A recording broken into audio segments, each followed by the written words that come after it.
Hey Chopper, this viewer's not subscribed.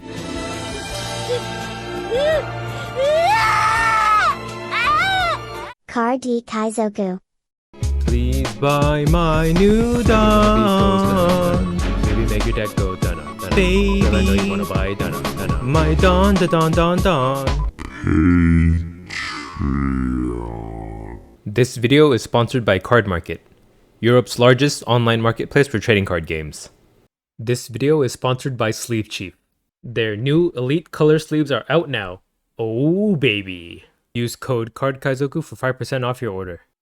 Marshall D. Teach, aka Blackbeard, is finally getting a leader in OP09. Yep, it really took 9 sets for this to happen. Was the wait worth it? Did we wait 2 years just for the leader to be unplayable in the end? Let's take a deeper look into the card. So Marshall D. Teach is a new leader in OP09 Mono Black. 5 life, 5000 power, 4 Emperors type and Blackbeard Pirates type. I'm going to assume that 3 of the other leaders in this set are also 4 Emperors, with Luffy, Shanks, and Buggy. But yeah, let's see what Blackbeard does. So your on-play abilities don't activate. And activate main, you may trash 1 card from your hand. Until the end of your opponent's next turn, your opponent's on-play abilities don't activate. So right out of the gate, just from the leader ability, he sounds like a polarizing card already. He essentially shuts down an entire game mechanic, if not one of the best game mechanics, in the form of on-plays. So on-plays are effects that happen when you play a card, hence the name on-play. It does feel like recently the game has gotten to the point of answering on-plays with other on-play effects until one guy runs out of on-play effects to respond with. So why are on-play effects good? Well, their effects come out immediately and they come with little, if not any, downsides at all. With so much removal in every color now prevalent in the meta, you want cards that can do something the turn you play them, because they'll most likely not make it until the start of your next turn anyway. So Blackbeard is able to disable this entirely for the price of 1 discard per turn that you want this effect to be active. He has the potential to flip the entire game on its head just by existing. People will have to decide whether to play a deck that relies on on-play effects and hope to just not match into Blackbeards, or add in some non-on-play alternatives to tech for this matchup, which will make their deck weaker overall, or just not played leaders that depend on on-plays at all, freeing up the space for other leaders to be represented in the meta. So is denying on-plays by discarding a card from your hand a feasible playstyle? Won't you run out of cards eventually? Well, this is not an effect that you want to have to activate every turn. This will require Blackbeard players to know what every other deck in the meta does and which crucial turns to activate this leader ability with. Also, not to mention that you yourself are locked out of these strong on-play effects, always. There's no price your opponent has to pay to deny you of this ability. You deny it yourself with it. So what would cards in a Blackbeard deck look like? Well, some strong existing cards without an on-play include cards like EB01 Laboon. He KOs by activating main. You do have to rest him though, which is the trade-off for this kind of effect usually. There's also Manshari. This is activate main, pay 1 and rest, and return 2 cards, but you get to pick a card from your discard back to your hand. There's also One-Legged Soldier. Activate main, you have to trash this character, but he does give -3 cost to something. And then good old trusty Garp from starter deck 6. You do have to trash a card in hand and rest the character, so yeah, very steep cost, but you do get to KO a 4 cost or less with them. Now, what cards could they print for Blackbeard in OP09? Well, as of the recording of this video, no other cards besides the leader have been revealed yet in black. But let's try to brainstorm what cards we would like to see, potentially. So of course, the most obvious thing is more activate main effects that come with the downsides of resting the character. I think having the character be rested is a fair trade-off for what would otherwise have been a busted on-play effect, because you do get to activate it again as long as your character stays alive, so them being rested and able to be attacked into, I feel makes that fair. So we would just want more activate main effects that kind of mimic what strong on-play effects we already have are. And then maybe cards that only work in a Blackbeard Pirate deck that allows you to play on-play effects for the turn. I figure if there was an additional cost on top of playing a character card with an on-play effect, that might make it seem more fair. But if that is the case, I hope they don't print anything that is 2 cost or lower that allows you to do that, because that would mean that on your 10 Dawn turn, you can combine that card with 8 cost Gecko Moria, allowing you to play it. And then that'll lead us to a situation where only Blackbeard decks can run 8 cost Gecko Moria, and I don't want that either.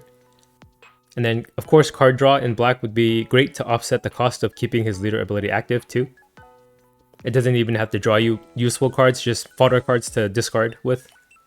And then finally, my most flavorful wish, and this is like a crazy design concept on my end, but maybe like a Blackbeard character card that lets you steal a card's on-play effect and turn it into his own activate main effect for the turn.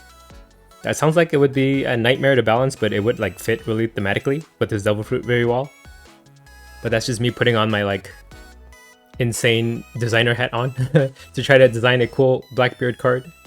But yeah, enough with theorizing what could come out. Let's look at what's affected that already exists by this leader ability. So the decks that are hit hardest by being denied of their on-plays, well, a majority of the top meta decks are hit by this actually. First and foremost, we have Reparable Law. His on-play includes ramp cards like the Shachi and Penguin that ramp on play. Also card draw in the form of Reiju and Queen. That can be stopped with Blackbeard's leader ability.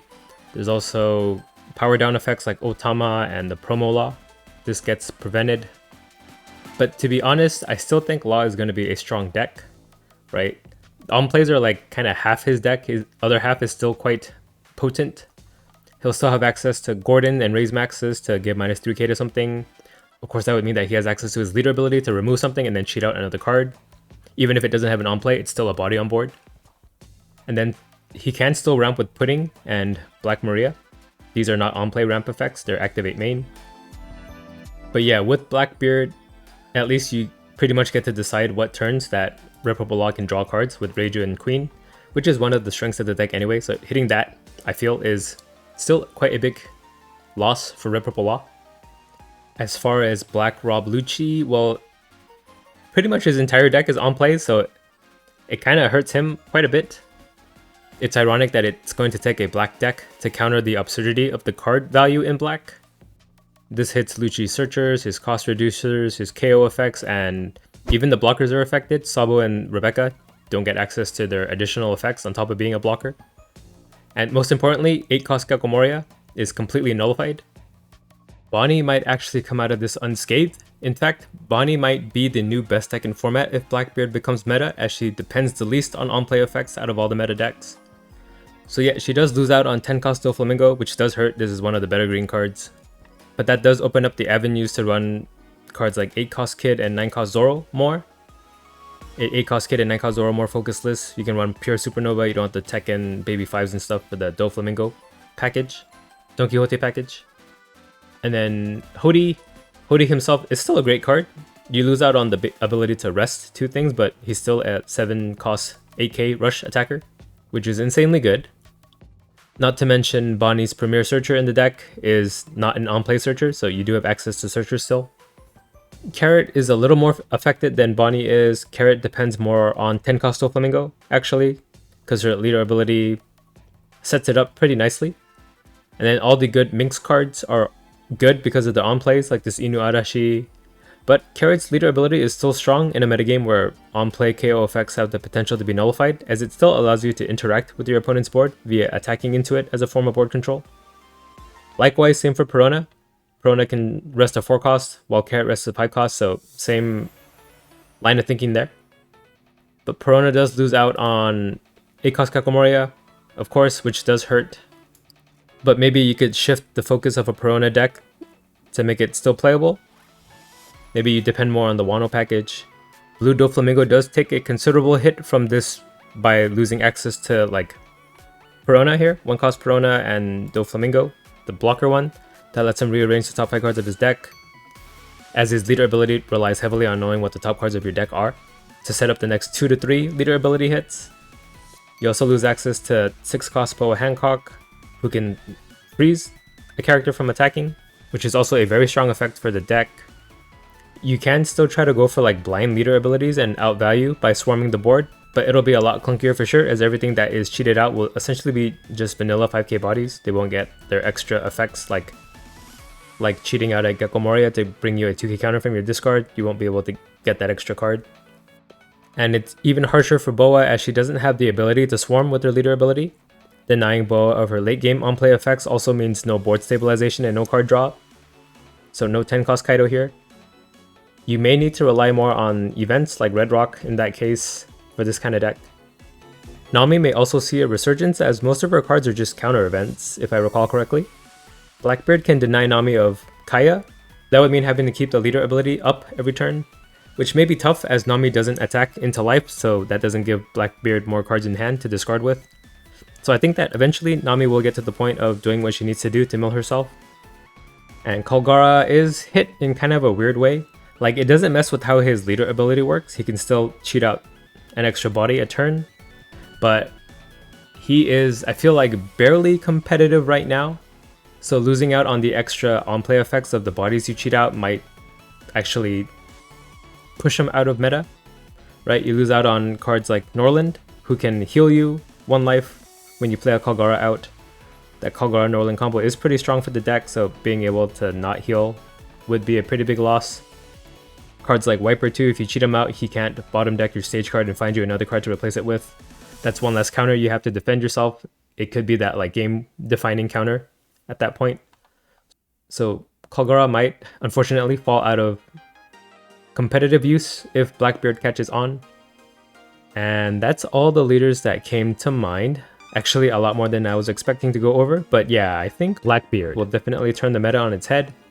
He himself just has to be a decent enough deck to be competitive for this to happen though, or else you're just gambling on deck matchups at that point.